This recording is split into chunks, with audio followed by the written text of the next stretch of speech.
Now let's take a few moments and go over the content of the course. We will start with an overview of the machine learning workflow.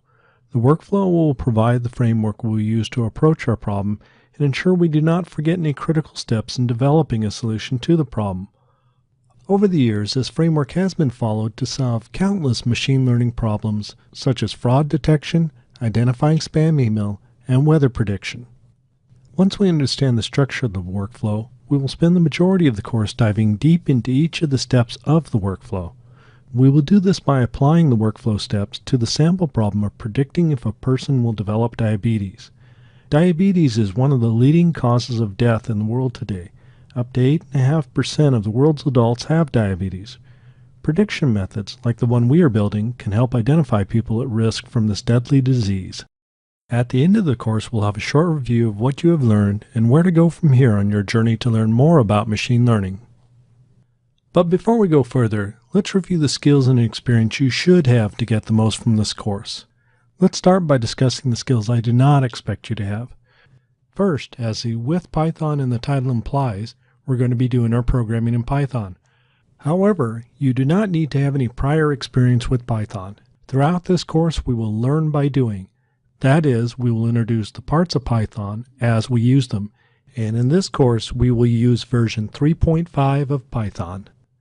We will use Jupyter Notebook as our development environment, and as with Python, you don't need to have prior experience with Jupyter Notebook. There's a quick getting started guide at the end of this introduction for those people who want to get a jump start on using Python within Jupyter Notebook. Finally, I do not expect you to have advanced math or statistics knowledge. While the algorithms are based on advanced math and statistics, we will be focused on using existing algorithms rather than creating new algorithms. Now let's take a look at the skills and experience you do need to have. First, you need to have some sort of programming experience. That can be in C, C#, VB, Java, or almost any programming language.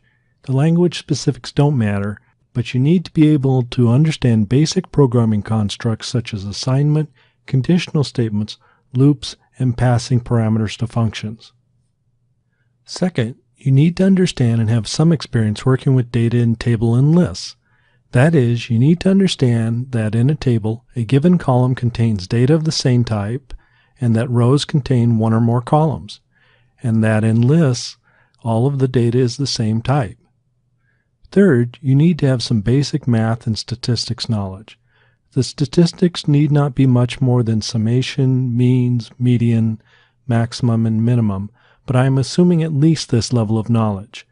Likewise, nothing more than basic algebra math skills are assumed. And finally, and most importantly, you need to have a curious mind and be enthusiastic. This is a course about seeking understanding through data. You will learn with a little manipulation you can create models that can predict the future, but getting there will take a little bit of effort.